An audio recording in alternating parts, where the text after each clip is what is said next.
All Blacks are really in a crisis in relation to their scrum half position, number 9. And my word, this is the thinnest I can actually remember seeing it. And I'm a little bit worried, especially in terms of the short term for All Blacks, especially considering the big games that they have coming up. Now, I want to break down their number 9 depth and who could potentially fill in. So please like, subscribe. It really does help the channel grow. And let's get into it.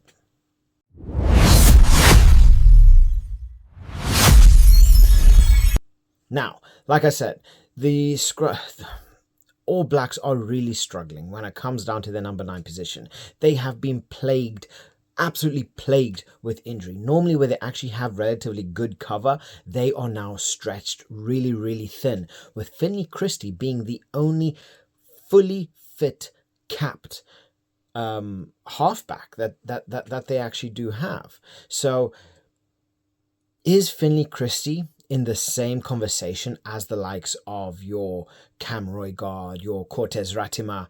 I don't believe so. In my opinion, he truly is that third spot, maybe even potentially the 4th. They have been hit with injury after injury. They've have Cam Roigard with a stress fracture to his foot. They have Noah Hotham with ankle surgery. Cortez Ratima, who ended up picking up an injury in the last test up against Argentina with a rib injury. However long that's going to take him off, I don't know. Hopefully, some of these people will start to be more available relatively soon and potentially be prepared for the Springboks test in a couple of weeks. Only time will tell in relation to that, and whether they will be match fit and ready to play a high intensity, a very physical game. Now, as it stands, Finlay Christie is the only fit and capped scrum half. This puts a lot of stress on that All Black side, because what happens if someone gets injured? Yes, they do have someone like Kyle Preston, who is very, very young. He's still got a lot of talent. He's got a lot to grow, and he could be blooded in relatively soon, and he could fill in, quite easily.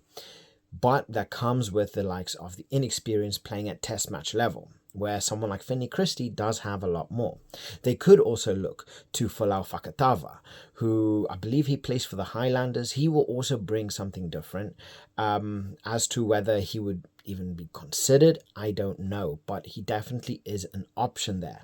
Normally you would have had the players like Aaron Smith, who's internationally retired, or TJ Perenara, who plays for the Black Rams Tokyo in Japan. So naturally they aren't eligible for it, especially Aaron Smith.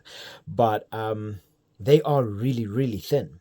And this is what worries me a lot, because especially with that number 9 position, that is the engine of the team. That is what gets the team going. And when the All Blacks have someone like Cam Roigard, at the helm, they are at some points unstoppable. The work rate that Cam Roigard is able to put on teams, how he's able to slow down the game, speed up the game, that quick distribution, his brilliant passing range is on a truly, truly elite level. And he is one of those players that is in the conversation with the likes of the best scrum halves in the world when we're talking about the likes of your Antoine Duponts of the world. So he really is a cog in the engine that we call the All Blacks, and without him they really are missing that extra edge, right? So Roigard out, Noah Hotham out, Cortez Ratima out.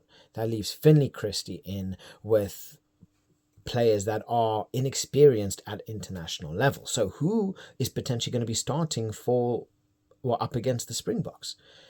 The Springboks are going to be coming in very physically, very physical, very dominant. They're going to want to hit those scrums. They're going to want to try and beat them at the breakdown. So you're going to need someone with a real presence at number 9 to be able to lead that team, to be able to link up all the players. And personally, I don't think Finlay Christie is that kind of player.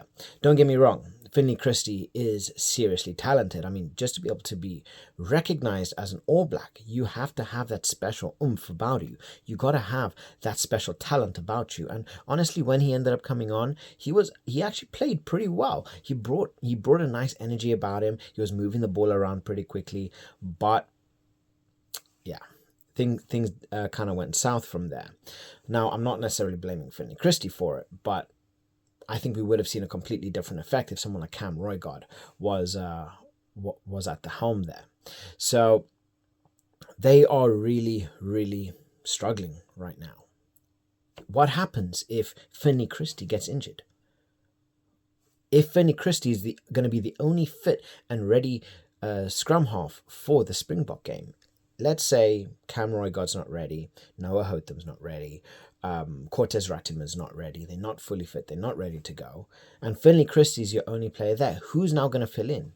Yes, you do have the likes of D-Mac, Damien McKenzie, and you do have the likes of Bowden Barrett, who can fill in, but is not their natural position, right? They are of that talent, they are of that quality that, if absolutely needed, and as a worst-case injury replacement, they would probably be able to do a relatively good job at 9. But again, it's not their position. So naturally, there would be something missing. They are running really, really thin. Normally, the All Blacks are pretty well stacked there, but it just seems they are being hit by injury after injury after injury. So at this moment in time, it feels like they're going to have to wrap Finlay Christie up in a bit of bubble wrap and hope and pray that he doesn't twist an ankle, because it really does seem that is the way things are going. Whether you are Roigard with a foot issue, Noah Hotham with an ankle issue, it's like they cannot afford for Finlay Christie to get injured, because then who comes in? Nobody else will have that level of experience. Kyle Preston, he was called up as an injury replacement, but I mean, I don't think they were kind of expecting this kind of injuries to be popping up. But if there's going to be anybody, I could potentially see Kyle Preston popping in. Razor probably will have a couple other names in mind as a worst case scenario. But honestly, I would love to hear what you guys have to say about this. I still have a lot to learn about Super Rugby. All the players that are currently out and about, I don't watch Super Rugby that much. So I would love to hear on who you guys think could potentially fill in, that would potentially bring a little something extra into the All Black side to ease that stress on that number 9 position. So I'd love to hear your thoughts in the comment section below. Please like, subscribe. It really does help the channel grow. And I'll catch you guys later. Bye.